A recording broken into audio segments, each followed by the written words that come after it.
Secret invasion episode 2 हमें ले जाता है स्क्रल इन्वेजन में और डीप। एक तरफ जहां निक फ्यूरी मारिया हिल को खोने के बाद अपने पुराने फ्रेंड से मदद की नाकाम कोशिश करता दिखता है, तो वहीं दूसरी तरफ और क्लियर होता जा रहा है ग्रेविक का अर्थ को टेक ओवर करने वाला एक्चुअल प्लान। बट इस एपिसोड की एंडिंग भी देती है एक और शॉक, जो एक बहुत बड़ा ट्विस्ट दिखाता है निक फ्यूरी की पर्सनल लाइफ का। Hi super fans, I am Swapnil and ये है सीक्रेट इन्वेजन के एपिसोड 2 प्रॉमिसेस का ब्रेकडाउन। एंड एज यूजुअल इस वीडियो में मैं बताऊंगा सभी हिडन डिटेल्स और ईस्टर एग्स भी। तो स्पॉयलर्स वार्निंग के साथ without wasting any more time, let's begin the video. तो एपिसोड की शुरुआत होती है ईयर 1995 में, जहां हमें निक फ्यूरी के वो मोमेंट्स दिखाए जाते हैं जब उसका फर्स्ट एनकाउंटर हुआ था स्क्रल्स के साथ। अब यहाँ पर जो सीन्स दिखाए गए हैं वो सभी उठाए गए हैं कैप्टन मार्वल मूवी से, जहां पर हमें फ्यूरी का फर्स्ट एनकाउंटर स्क्रल्स के साथ वाला सीन, जब उसकी पहली मुलाकात होती है टेलोस के साथ, एंड मूवी के एंड में कैरल डैनवर्स यानी कि कैप्टन मार्वल स्क्रल्स के साथ जब उनके लिए नया घर ढूंढने निकल गई थी, वो वाला सीन दिखाया जाता है। इसके नेक्स्ट का सीन हमें ले जाता है थोड़ा आगे, यानी कि ईयर 1997 में लंदन में, जहां पर इस शो के लिए शूट किए गए कुछ एडिशनल सीन्स हैं। अब 1997 का टाइम दिखाने के लिए सैमुअल एल जैक्सन को फिर से डी-एज किया गया है, उसी सिमिलर टेक्नोलॉजी से जो कैप्टन मार्वल में यूज की गई थी। एंड यहाँ पर फ्यूरी वैसे ही यंग दिख रहा है, एक्सेप्ट फॉर उसका आई पैच, जो मूवी के एंड में फ्लर्क एंड गूज की वजह से उसे चोट लगने पे पहनना पड़ रहा है। अब यहीं पर एक फीमेल स्क्रल वारा एक यंग ग्रेविक को इंट्रोड्यूस कराती है निक फ्यूरी से। अब कॉमिक्स में वारा एक मेंबर थी Skrull Kree hybrid group the Knights of the Infinite की, बट यहाँ पर उस तरह का कोई ग्रुप नहीं दिख रहा है। ग्रेविक की बैक स्टोरी में हमें पता चलता है कि उसके पेरेंट्स को क्रीज ने मार दिया था, जिसके बाद वो खुद एक स्पेसशिप चला के अर्थ तक पहुंचा है। यहीं पर फ्यूरी ग्रेविक के साथ बात करता है और इस छोटे से कन्वर्सेशन में हमें ये पता चलता है कि आगे चल के फ्यूरी और ग्रेविक का बॉन्ड काफी अच्छा रहा होगा। तो अब करंट इवेंट में जो भी कुछ ग्रेविक कर रहा है वो फ्यूरी के लिए काफी पर्सनल होने वाला है। यहीं पर टेलोस जो अपनी ह्यूमन फॉर्म में है वो बाकी स्क्रल्स से बात करता है, और यहाँ हमें पता चलता है कि किस तरह पिछले 2 सालों में कैरल डैनवर्स और निक फ्यूरी ने जो स्क्रल्स को नया प्लेनेट पे नया घर दिलाने की कोशिश की थी वो टोटली नाकाम हो चुकी है। एंड ये कुछ बचे हुए स्क्रल्स फिलहाल के लिए अर्थ पे रह के निक फ्यूरी की मदद करेंगे स्पाइस की तरह, जिसके अगेंस्ट निक फ्यूरी उन्हें प्रॉमिस करता है कि वो और कैरल डैनवर्स मिलके उनके लिए एक नया घर जरूर ढूंढेंगे। एंड यही वो प्रॉमिस है जो इस एपिसोड का टाइटल भी है, जिसे कंप्लीट करने में कैरल डैनवर्स का तो पता नहीं, लेकिन निक फ्यूरी स्क्रल्स के सामने फेल हो चुका है। जो रीजन है, बाकी के सभी स्क्रल्स जो ग्रेविक के साथ मिले हुए हैं उनका निक फ्यूरी के ऊपर से भरोसा उठ चुका है, और अब वो अर्थ को ही अपना होम बनाना चाहते हैं। और ऐसा करने के लिए उनका जो एक्चुअल प्लान है उसकी भी काफी सारी डिटेल्स हमें एपिसोड में आगे पता लगती है।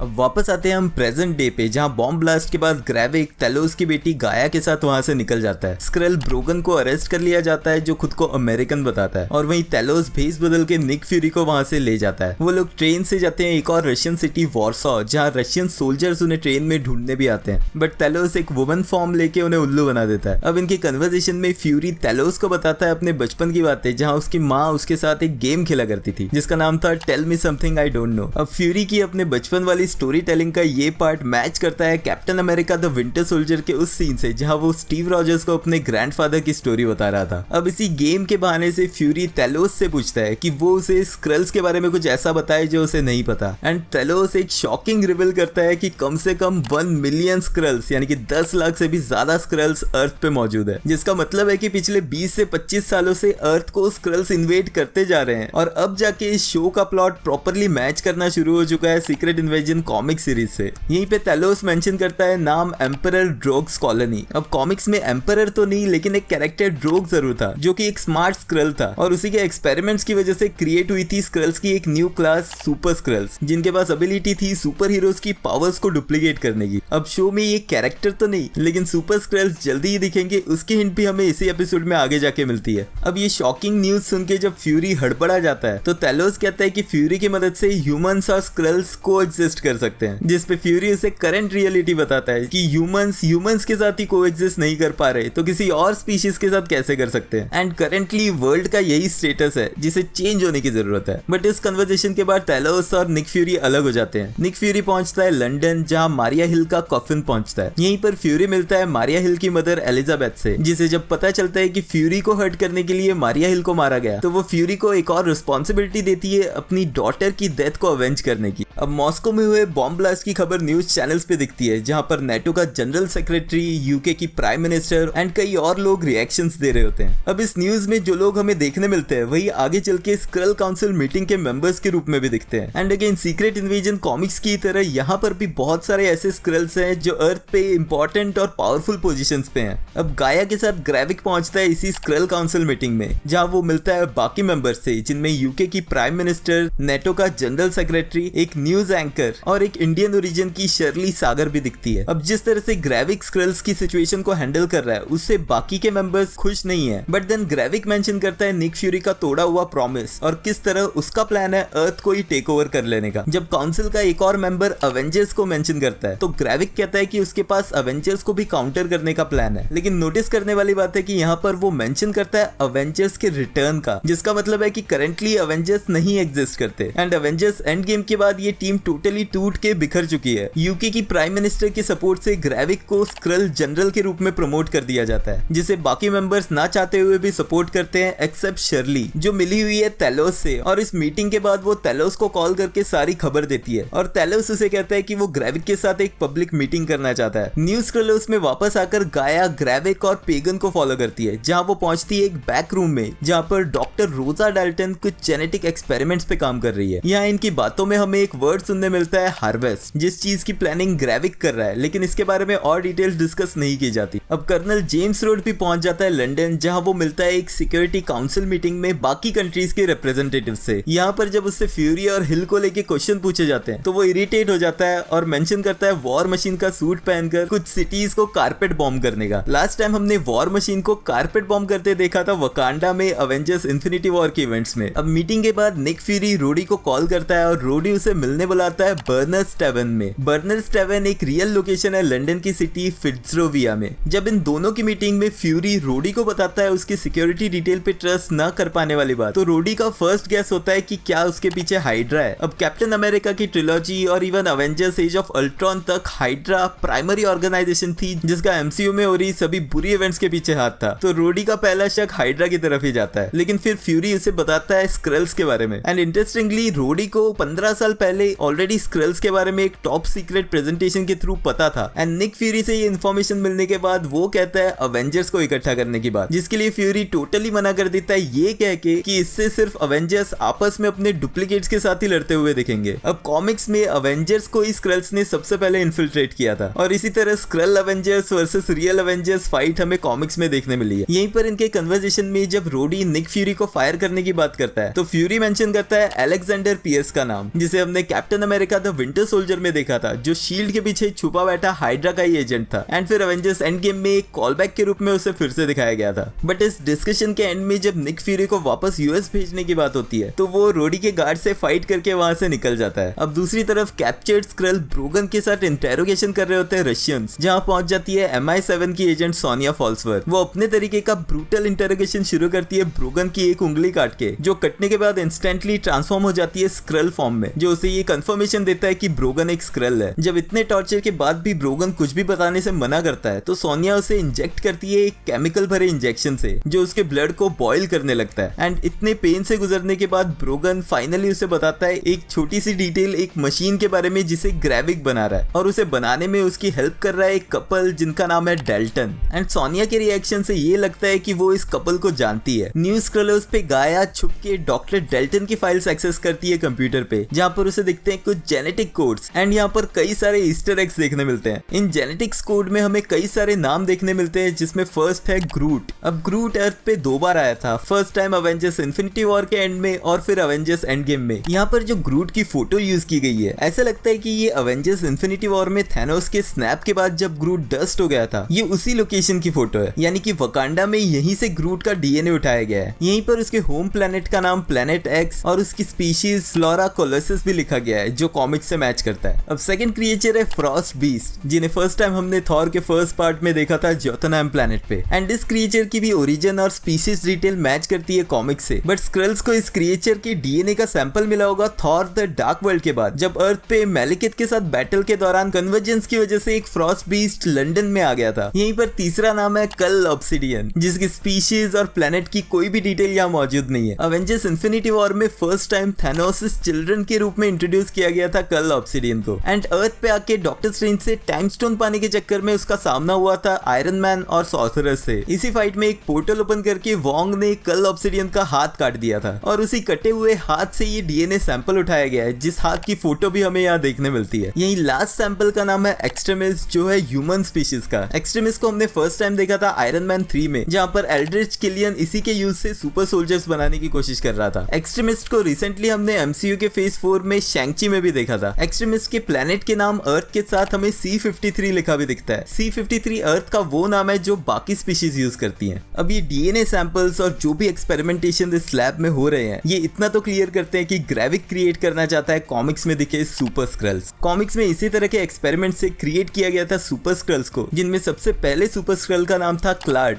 जिसके पास सुपर पावर्स थी फैंटास्टिक फोर के कैरेक्टर्स की। And secret invasion comic series में तो कई सारे सुपर स्क्रल्स कई अलग अलग सुपर हीरोज की पावर्स को यूज करते हुए दिख चुके हैं। एंड शो में भी मल्टीपल सुपर बीइंग्स के डीएनए को यूज करके ग्रेविक बाकी स्क्रल्स को भी इसी तरह की सुपर पावर्स देके अवेंजर्स के अगेंस्ट फाइट करने के लिए रेडी करना चाहता है। अब शो में हमें मल्टीपल सुपर हीरोज की पावर्स देखने मिल सकती है, लेकिन ग्रूट की पावर जो ट्रेलर्स के सीन से ग्रेविक के पास ऑलरेडी एग्जिस्ट करती है, वो हमें फ्यूचर एपिसोड्स में देखने जरूर मिलेगी। अब छानबीन करती गाया को ग्रेविक ऑलमोस्ट पकड़ लेता है, लेकिन फिर वो पेगन और बेटो के साथ जाते हैं ब्रोगन को छुड़ाने। गाया बेटो के साथ कार में ही रुकती है और ग्रेविक और पेगन अंदर जाके सभी रशियंस को मार देते हैं। इसी फाइट के बीच सोनिया एक सीक्रेट हैच खोल के वहां से भाग जाती है। ब्रोगन को छुड़ाकर बाहर आने से पहले गाया बेटो से दूर जाती है और किसी को कॉल करती है, जिनसे वो रशियन में बात करती है। एंड जब ये सभी लोग गाड़ी से उनके सेफ हाउस की तरफ जा रहे होते हैं, तो वहां ऑलरेडी पुलिस पहुंच चुकी होती है, जो इसी तरफ हिंट दे रहा है कि गाया ने ही अथॉरिटीज को इन्फॉर्म किया ग्रेविक के सेफ हाउस के बारे में। एंड क्योंकि ब्रोगन ऑलरेडी कैप्चर्ड था, तो गाया को ये पता था कि ग्रेविक इसका इल्जाम लगाएगा ब्रोगन पे ही। एंड होता भी वही है और ग्रेविक पेगन के थ्रू ब्रोगन को मरवा देता है। ऑल्दो इससे गाया बहुत अपसेट हो जाती है। लेकिन एपिसोड के फाइनल मोमेंट्स हमें वापस मिलाते हैं निक फ्यूरी से, जो पहले जाता है एक स्टोरेज फैसिलिटी में, जहाँ से वो अपनी गाड़ी निकाल के कंट्री साइड निकल जाता है। और जिस घर में पहुंच के वो रुकता है, वहां पर एक फीमेल स्क्रल है जो किचन में काम करती दिखती है। लेकिन जब फ्यूरी अंदर घुस के उससे मिलता है, तो वो ऑलरेडी एक ह्यूमन में ट्रांसफॉर्म हो चुकी होती है। एंड उससे मिलने के टाइम निक फ्यूरी अपनी वेडिंग रिंग फिर से पहनता है, जहाँ क्लियर होता है कि यही है निक फ्यूरी की wife Priscilla. And back to back एक और शॉकिंग रिवील पे एपिसोड खत्म होता है। अब निक फ्यूरी की वाइफ है, ये फर्स्ट टाइम मेंशन किया गया था captain America the winter soldier में, जहाँ फ्यूरी पे अटैक होने के बाद वो मिला था कैप्टन स्टीव रॉजर्स से। लेकिन इसके बाद उसकी वाइफ प्रिसिला फ्यूरी का नाम मेंशन किया गया है 2015 की Captain America Civil War prelude comic series में। अब ये स्क्रल जो प्रिसिला बन के निक फ्यूरी के साथ रह रही है, ये कोई और नहीं, एपिसोड के स्टार्टिंग में दिखी वही स्क्रल वारा है, जिसने ग्रेविक को निक फ्यूरी से इंट्रोड्यूस कराया था। एंड एडिशनली इस फ्लैशबैक सीन में वारा के हाथ की चमकती रिंग इसी बात की तरफ हिंट दे रही है कि इन दोनों की एंगेजमेंट 95 से 97 के बीच में ही हुई है। लेकिन बड़ा क्वेश्चन यहाँ पर ये है कि वारा की लॉयल्टीज किसकी तरफ है, अपने 20 साल पुराने हस्बैंड निक फ्यूरी की तरफ, या फिर उसकी स्पीशीज स्क्रल जिनके साथ धोखा हुआ है उनके लीडर ग्रेविक की तरफ। But in any case future में आने वाले एपिसोड्स में प्रिसिला का एक बहुत इंपॉर्टेंट रोल दिखेगा। इस बारे में आपके क्या थॉट्स है मुझे कमेंट्स में लिख के बताना। अगर सीक्रेट इन्वेजन के एपिसोड 1 का ब्रेकडाउन और हिडन डिटेल्स वाला वीडियो अभी तक नहीं देखा है, तो एंड स्क्रीन से वो जरूर चेकआउट कर लेना। अगर एंड तक रुके हो तो वीडियो को लाइक भी कर देना, क्योंकि वो एकदम फ्री है। मिलते हैं नेक्स्ट वीडियो में।